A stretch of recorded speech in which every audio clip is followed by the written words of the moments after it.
Bonjour, c'est l'Instant T, votre rendez-vous quotidien avec l'actu. Alors peut-être rêvez-vous depuis longtemps de monter votre boîte, mais vous ne trouvez pas de banque pour vous suivre. Eh bien, sachez que depuis 1989, il existe des microcrédits pour que chacun puisse accéder à l'aventure entrepreneuriale. Ces sommes sont prêtées par l'ADI, l'Association pour le droit à l'initiative économique. Alors à l'occasion de la semaine du microcrédit, on fait le point avec le délégué ADI Finistère et Morbihan. Bonjour David Corr. Bonjour. Vous êtes accompagné d'Awa Gourmelon. Bonjour Awa. Bonjour. Awa, vous avez bénéficié d'un microcrédit pour créer votre société de crêpes et confitures à Plouvien. Vous nous raconterez votre expérience tout à l'heure. D'accord. Et puis ce vendredi, c'est la journée nationale de prévention contre le suicide, un sujet qui touche particulièrement les Bretons. C'est ce que vous nous expliquerez, Frédéric Lorenzon. Bonjour. Bonjour.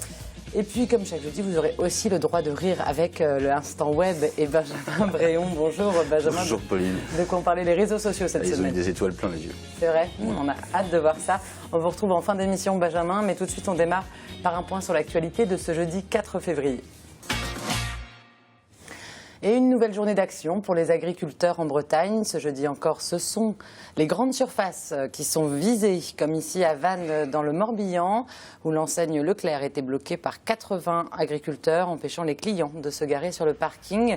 Et puis plusieurs actions dans les Côtes-d'Armor également. À Guingamp, ils ont déposé des pneus devant le centre des finances publiques.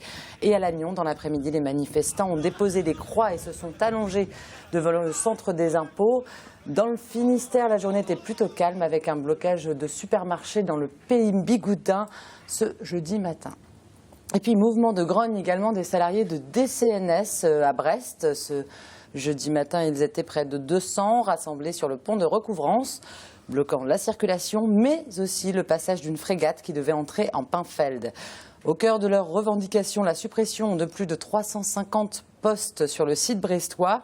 Alors on écoute Yvon Velli, le secrétaire général du syndicat CGT Arsenal, et c'est au micro de Christophe Boucher. Si les dirigeants de DCNS travaillent un peu plus sur la recherche de charge de travail, comme par exemple les énergies marines renouvelables, qui devaient, il y a encore un an, apporter autour de 400 emplois sur Brest, aujourd'hui, pour l'instant, c'est zéro. Donc les ambitions qu'avait DCNS sur un certain nombre d'activités, aujourd'hui, elles sont nulles ou quasiment nulles. Donc, nous, ce qu'on demande, c'est qu'on travaille plus sur le projet industriel que sur les suppressions d'emplois ou sur les gains de productivité des salariés qui sont encore à DCNS. Et on craint, nous, que DCNS s'investisse dedans, mais uniquement d'un point de vue financier, et que l'activité soit faite par d'autres que les salariés de DCNS.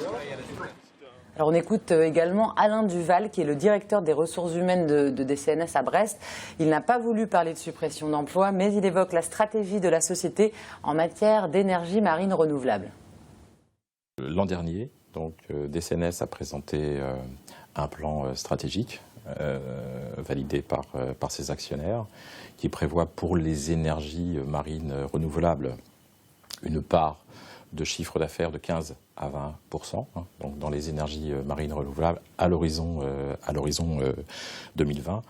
Ça représente par rapport au chiffre d'affaires de DCNS à peu près 1 milliard d'euros. L'investissement humain en matière d'énergie marine renouvelable, c'est déjà le faux de veine, puisque ça représente, je le redis, 350 emplois autour des énergies marines et des infrastructures. Donc c'est déjà un signe fort d'investissement en vitesse de croisière. La production de ces hydroliennes sera réalisée par DCNS au plus près des sites d'exploitation. Donc ces phases d'industrialisation se feront pour les hydroliennes à Cherbourg. Et puis, ils étaient 200 dans le Finistère pour manifester leur soutien aux salariés de Goodyear, condamnés à de la prison ferme à Brest, Quimperlé ou encore Quimper, comme on le voit sur ces images. Les manifestants menés par la CGT ont réclamé la relaxe pour les 8 salariés picards. Ces derniers sont accusés d'avoir séquestré durant une trentaine d'heures des cadres de l'usine de pneus Goodyear d'Amiens Nord. C'était en janvier 2014. Et puis direction Morlaix maintenant, où tous les enfants mangeront les mêmes plats dans les écoles publiques à partir du 22 février. Le menu unique, une décision de la municipalité qui divise. Des parents d'élèves des 6 écoles primaires et maternelles publiques de la ville s'y opposent. Au centre du débat, des questions autour de la laïcité. Les explications de Camille Pochet. Dans les cantines des écoles publiques de Morlaix, il n'y aura bientôt plus qu'un seul repas proposé. Fini les plats de substitution qui étaient disponibles pour les enfants de confession musulmane ou pour les végétariens par exemple. La municipalité suit les recommandations de l'Association des maires de France prises en novembre 2015. Quand on fréquente l'école publique, laïque et républicaine, il y a des règles à respecter et à respecter par tous. Et on n'a pas à rentrer dans des considérations politiques ou religieuses. Et l'école est un sanctuaire. Les idées des uns, les croyances des autres doivent rester à la porte de l'école. La discrimination vient du fait de servir des repas différents à des enfants musulmans. C'est une décision politique que nous assumons.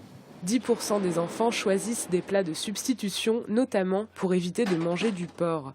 En moyenne, la viande de porc sera proposée une fois par semaine dans le menu unique qui sera mis en place à partir du 22 février, au retour des vacances scolaires. Les plats seront servis dans des barquettes, la viande séparée de la garniture. Les associations de parents d'élèves des écoles de Morlaix ont appris la nouvelle ce lundi par une lettre affichée dans les écoles. Certains parents ne comprennent pas cette mesure qu'ils jugent discriminatoire. Tout dépend de ce qu'on met derrière le mot laïcité. Et je crois que la laïcité, c'est pas forcément le menu unique, justement. La laïcité, c'est le libre choix du culte sans l'imposer nulle part. Le menu unique empêche justement ce libre choix. C'est clairement un retour en arrière. Pour montrer leur désaccord avec l'instauration des menus uniques à la cantine, les parents d'élèves manifestent ce vendredi à 16h15 devant la mairie de Morlaix. Et toujours du côté des écoles, la carte scolaire du Finistère a été dévoilée pour la rentrée 2016. Alors on a 30 fermetures de postes pour 35 ouvertures de postes dans les écoles publiques du premier degré. On note également 8 ouvertures de postes dans les écoles bilingues, un chiffre révélateur de la demande croissante des inscriptions en classe bilingue ces dernières années. Des chiffres qui seront discutés dans les semaines à venir et réajustés au mois de septembre. Ce vendredi, c'est la journée nationale de prévention du suicide, un sujet toujours dramatique, mais qui n'est pas une fatalité. Des solutions existent, même si la Bretagne et le Finistère sont des territoires où l'on se suicide plus que la moyenne nationale. Et c'est ce que montre un rapport paru récemment, Frédéric Lorenzo. Tout à fait, Pauline. Ce rapport, c'est celui de l'ONS, l'Observatoire national du suicide, un organisme qui a été créé récemment, en 2013. Aujourd'hui, le taux national de mortalité lié au suicide est de 15 pour 100 000 en France, c'est-à-dire qu'il y a 15 personnes qui meurent pour 100 000 habitants. C'est 27 personnes par jour, 10 000 par an. En Bretagne, c'est 25 pour 100 000, c'est-à-dire 65% de plus que la moyenne nationale. En 2015, 850 Bretons se sont donné la mort. Alors, est-ce qu'il y a des populations à risque ? Alors, ce sont les hommes les plus touchés. 75% de ces 850 Bretons qui se sont suicidés sont des hommes. Contrairement aux idées reçues, les jeunes ne se suicident pas plus que le reste de la population. En revanche, il y a le segment des jeunes filles de 16 à 18 ans qui est une population à risque. Et puis enfin, on parle beaucoup du suicide des agriculteurs, parfois à tort d'ailleurs, comme cette fausse rumeur qui a circulé la semaine dernière faisant état de 3 décès, dont 2 dans la même famille. Il n'en était rien. Non, la population qui paye le plus lourd tribut est celle des médecins et du personnel soignant. Alors, comment expliquer que la Bretagne soit encore une fois dans les régions où l'on se suicide le plus, Frédéric ? Alors, les conduites suicidaires sont connues, mais les explications sur le passage à l'acte, c'est toujours difficile. Viviane Kossef-Masfetti est psychiatre et épidémiologiste. Elle explique les mécanismes du passage à l'acte. Le facteur majeur de risque du suicide sont les maladies mentales. C'est essentiellement les troubles dépressifs, en particulier le trouble bipolaire, les troubles schizophréniques, les troubles de personnalité et en particulier les troubles avec l'alcool et les drogues. C'est-à-dire c'est des gens fragiles. Le fait d'être fragile fait qu'on gère moins bien les difficultés de la vie. Et puis il y a un deuxième facteur qui est l'accès aux soins. Je pense que c'est vraiment important de dédramatiser les maladies mentales. Qu'aujourd'hui, c'est pas facile de dire qu'on a été hospitalisé en psychiatrie. Et ça n'arrange pas les choses parce que la prévention du suicide passe par un bon accès aux soins. Comme psychiatre, je voudrais passer le message qu'il y a quand même beaucoup de gens qui ont été très mal et qui maintenant vont bien. Voilà, alors pourquoi en Bretagne plus qu'ailleurs? La Bretagne fait partie des 3 régions les plus touchées, avec le Nord-Pas-de-Calais notamment. À l'intérieur de la région, il y a des foyers où certaines pathologies liées à la santé mentale justement sont au-dessus des moyennes nationales. Et puis, il faut quand même avouer aussi que la consommation d'alcool est parfois plus répandue. Alors Frédéric, le suicide n'est pas une fatalité, il y a des moyens de prévenir. Alors ce vendredi, donc, c'est la journée nationale de prévention du suicide, un moment pour parler de ce qui est souvent un tabou, comme le disait la psychiatre à l'instant. Bien évidemment, ce n'est pas la seule initiative. Au CHU de Brest et son service de psychiatrie en particulier, il va y avoir un dispositif qui va être testé dans les mois à venir, au moins cette année. Camille Pochet a d'ailleurs interviewé à ce propos le directeur de l'agence régionale de santé. Donc elle consiste à rappeler systématiquement, après une hospitalisation pour une tentative de suicide dans un des services d'urgence des hôpitaux de l'Ouest Bretagne, donc un rappel systématique des personnes par l'équipe du professeur Walter. Et il existe aussi d'autres moyens pour freiner le suicide, Frédéric. La formation des médecins, Viviane Kossev-Masfetti le citait, cet exemple de l'île suédoise de Gotland. La formation des généralistes aux troubles dépressifs là-bas a permis de faire baisser le taux de suicide. Une expérimentation menée en 1983 en France. Le débat sur la formation continue des médecins commence tout juste. Merci beaucoup Frédéric pour ces informations. 17 nouveaux noms dévoilés pour le Festival des Vieilles Charrues 2016 ce jeudi. Alors parmi eux, Yunkam et le Baguette du bout du monde, Last Train, Organic Bananas, Sofiane Saïdi, Too Many Zoos, Flavien Berger, Dénès Prigent, Jeanne Haydid et puis en tête d'affiche, on y arrive, mais vous les connaissez peut-être déjà, Lana Del Rey et The Pixies. Voilà. Et puis on va pas se priver, on va écouter tout de suite un petit extrait.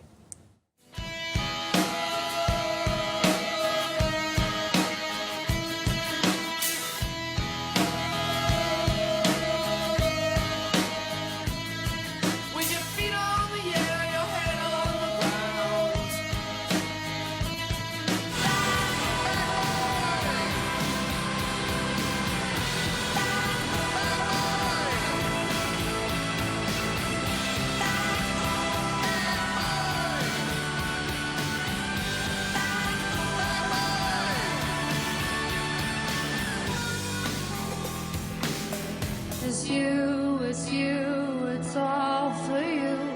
Everything I do, tell you all the time. Heaven is a place on earth with you.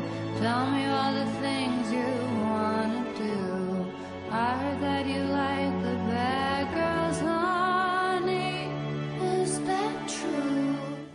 Voilà, et on rappelle que les Vieilles Charrues, c'est du 16 au 19 juillet prochain. Mais cette semaine, c'est la semaine du microcrédit, l'occasion de lancer, pourquoi pas, sa petite entreprise. On en parle tout de suite avec nos invités.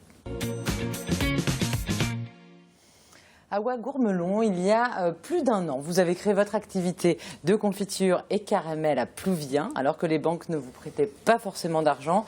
Une aventure rendue possible grâce à l'ADI. L'ADI, c'est l'Association pour le droit à l'initiative économique, et c'est vous, David Corr, qui gérez cet organisme pour le Finistère et le Morbihan. Combien d'entreprises sont créées tous les ans grâce à l'ADI ? Chaque année, on soutient plus de 150 entreprises sur le département du Finistère. Juste pour le Finistère.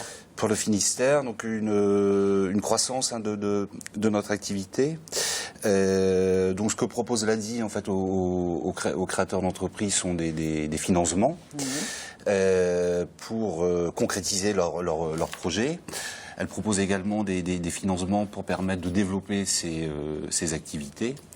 Alors c'est des gens à qui les banques ont refusé un prêt pour développer leur activité. Mais alors vous, du coup, vous vous basez sur quels critères pour les sélectionner, pour les aider ? Alors c'est vrai que les personnes qu'on rencontre ont des difficultés pour mobiliser des prêts bancaires du fait principalement qu'ils sont en situation de chômage. Donc c'est sûr que dans ces cas-là, on ne présente pas les garanties qui sont attendues par son banquier. L'ADI pourra répondre à ces demandes dans la mesure où elle dispense aussi de formules d'accompagnement. C'est-à-dire on va accompagner la personne dans la phase de création, qui est pas toujours évidente. En ça, et par rapport à une banque, puisque là, les gens ne peuvent pas amener de caution. Par exemple, on va prendre le projet d'Awa, puisqu'elle est là. Qu'est-ce qui vous a séduit? Sur quels critères vous l'avez aidé? Avant tout, c'est sa volonté, son initiative, qu'elle n'était pas en mesure de concrétiser parce qu'elle n'avait pas forcément les garanties. Mais derrière, c'est vrai qu'elle a porté cette initiative qui nous semblait tout à fait réalisable en tout cas. Et c'est vrai qu'on pérennise aussi ces démarrages par cette mise en place d'accompagnement. Donc on accompagne dans la durée, c'est un accompagnement financier dans la durée, mais aussi un accompagnement plus technique sur des aspects d'ordre commercial, c'est pas forcément de la gestion. Que en financier. Hein. Non, voilà, c'est vraiment du microcrédit accompagné. On ne s'arrête pas qu'au financement et on apporte aussi cet accompagnement qui est assuré par des chargés d'accompagnement qui sont bénévoles dans l'association et qui apportent leurs compétences pour sécuriser le démarrage et pérenniser les activités. Alors Awa, vous aviez besoin de combien en 2014 pour lancer vos confitures caramel? C'était pour commencer mes confitures et caramel et j'avais besoin juste un petit peu d'argent. Voilà, et puis... on peut dire les sommes, Awa? Oui, j'ai démarré à 1 500 € pour tester déjà, parce que moi j'avais un travail avant, mais ils m'ont permis de financer mon parasol, mon étal. Donc pour aller sur les marchés, avoir les pots. Voilà. Et puis après, à fur et à mesure, c'est vrai, ça a pris un peu. Et puis après, j'ai eu besoin d'une voiture et j'étais voir ma banque. La banque, ils m'ont dit de revenir 1 an après. Voilà. Alors vous en aviez besoin tout de suite de la voiture. Voilà, comme j'avais besoin tout de suite de la voiture. Si on résume, l'ADI existe quand même parce que les banques ne font pas leur boulot. Voilà, moi franchement, ils m'ont dit de revenir l'année après. Revenez quand vous aurez de l'argent. J'avais commencé en 2014, il fallait que je retourne en 2015. Donc vous avez demandé un second prêt à l'ADI. Je suis retournée chez ADI et puis ils m'ont financé ma voiture, un Barnum que j'ai acheté, des peelings, parce que j'avais l'idée de faire des crêpes.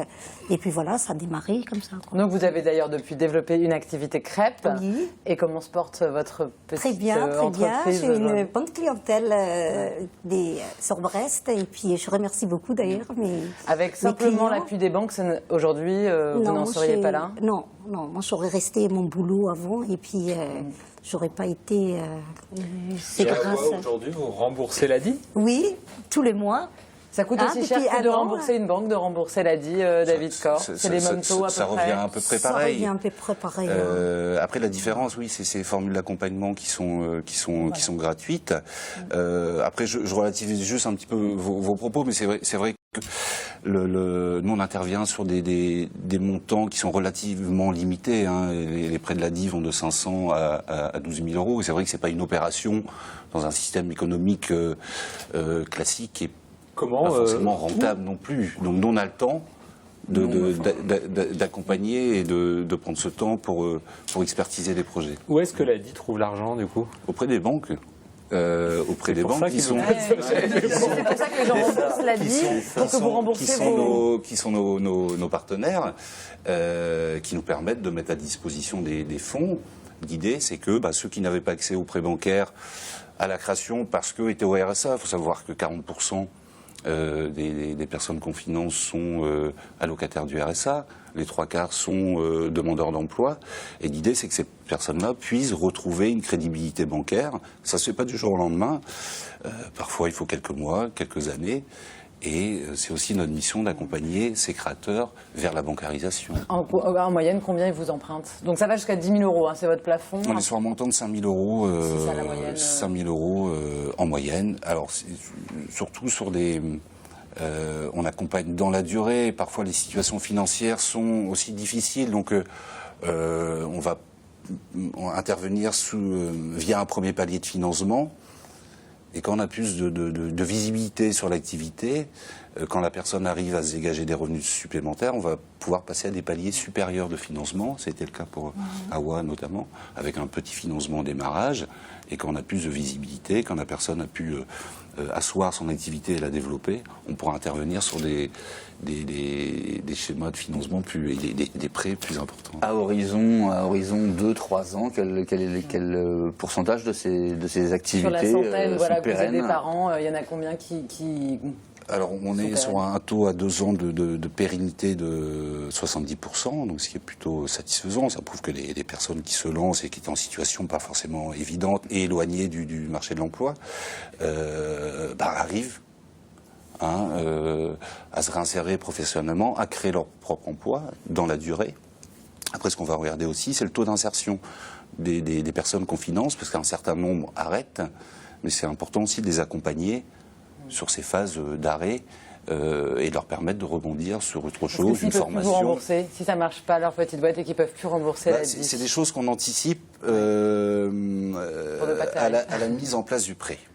Voilà, pour pas que ces personnes-là se retrouvent plus en difficulté qu'elles ne l'étaient au moment où elles nous ont vus. Ça reste un prêt à la création d'entreprise qu'une activité économique doit permettre d'y faire face.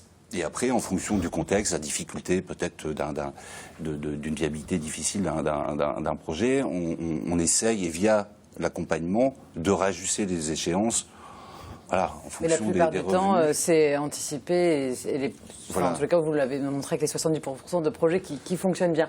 Merci beaucoup à tous les deux. Et voilà, ouais, c'est un bon exemple d'entreprise qui fonctionne. De toute façon, si vous voulez en savoir plus, pour peut-être vous lancer aussi, vous allez sur adi.org, vous trouvez toutes les infos. Merci beaucoup à tous. On peut retrouver Awa sur les marchés aussi. Oui. Voilà, vous tapez Awa. Tout de suite, on retrouve Benjamin Bréon dans l'Instant Web. Et Benjamin, justement, vous allez nous parler de cuisine. Ça oui, effectivement, je vais vous parler de cuisine. Je cherchais un thème accrocheur, mais comme à cette heure-ci, je ne vais pas vous parler de cul. J'ai choisi la bouffe. Un jour, je le sens. Un jour, j'y viendrai. Non, il faut dire qu'en plus, la semaine se prêtait bien à parler de cuisine, parce qu'il y a eu une pluie de nouvelles étoiles Michelin en Bretagne. On remarque d'ailleurs que c'est dans le Finistère qu'il y en a eu le plus. 14 restaurants, dont 2 étoiles, sachant qu'il y a plus de 3 étoiles en Bretagne depuis la fermeture du Grand Rollinger à Cancale. Alors là, quand on a vu cette carte-là, amuse-bouche de commentaires enthousiastes, suprême de fierté régionale aux 5 parfums, ronde des enflammades sur l'île de critiques gastronomiques improvisées, bref, pendant une demi-journée, les réseaux n'ont parlé que de ça, et autant qu'on puisse en juger, pas la bouche pleine, enfin en tout cas par écrit, on ne s'en rendait pas compte. Non, parce qu'il ne faut pas croire que la politesse est une spécialité des réseaux, mais enfin, pas plus que la raclette en gros, chez les chefs bretons. Mais quand le sujet n'est pas trop polémique, on s'en sort bien. Mieux que les chefs eux-mêmes, semble-t-il, l'un d'entre eux, lui aussi étoilé, confirmé dans son étoile cette semaine, me racontait récemment que depuis la Vogue télé des émissions de cuisine avec l'accent du sud-ouest, il avait des clients qui venaient lui décortiquer ses recettes à base de croquants, gourmands, malins, et ça avait une petite tendance à l'agacer. Tout qu'un autre truc agaçant d'ailleurs, selon lequel en Bretagne, voilà, on ne mange que des crêpes, comme on le voit sur ce tweet. Bah ouais, d'ailleurs, on est tous sapés en ciré jaune, on écoute Nolwenn Leroy toute la journée et on termine ivre-mort sous la pluie. Tranquille, la vie en Bretagne. Évidemment, c'est pas vrai, mais il y a plusieurs mystères autour des crêpes et Twitter s'interrogeait gravement cette semaine, qui était aussi celle, vous le savez, de la chandeleur. Alors d'abord, merci à Chuck Norris de cette intéressante problématique d'histoire géo. Pourquoi trouve-t-on des crêpes aux sarrasins en Bretagne alors qu'ils ont été arrêtés à Poitiers ? Vous avez 4 heures. Bon, comme il le dit lui-même, c'est mort pour trouver une réponse. Et puis, ce résumé des 3 grandes problématiques bretonnes. Dit-on crêpe ou galette? Le 44 est-il breton? Et où mange-t-on le meilleur kouign-amann? Alors non, non. Et non, c'est des sujets risqués, je ne vais pas répondre, pas du tout. Non, parce que faire des blagues sur les crêpes et sur le kouign-amann de Douarnenez, ok, vous aurez d'ailleurs remarqué que j'ai habilement tranché le débat. Mais alors, oser mettre le doigt dans le débat 44 égale BZH ou 44 égale pas BZH, c'est l'assurance de terminer tel le homard moyen dans un resto étoilé, coupé en 2 et passé au grill. Bizarrement, je suis moyennement motivé, d'autant que ça me ferait rater le prochain concours de recettes du Télégramme et de TBO, dont j'ai la bonne idée d'être membre du jury, puis je sais que vous êtes jalouse. Oui. Et d'ailleurs, je le ferai à votre place, mais je vous vous promet des interventions garanties non seulement sans OGM, mais aussi sans craquant, gourmand, malin et sans accent du sud-ouest. On est rassurés. Et c'est déjà pas mal. Merci beaucoup Benjamin. Juste un mot David, est-ce que vous avez déjà aidé des restaurateurs avec l'ADI, des gens qui voulaient se lancer dans un resto? Oui, on est sur des... on finance régulièrement la petite restauration et on a pu financer sur le Finistère quelques restaurations. Ouais. Et puis peut-être un étoilé un jour, et ce sera peut-être à voir avec ses confitures à Flouviens. On soutient en tout cas et elle fait des très bons produits. Ouais, voilà. On ira goûter. Merci beaucoup à tous les quatre. Allez, nous on se retrouve demain, même heure pour une nouvelle émission. D'ici là, passez une très belle soirée sur TBO. Ciao.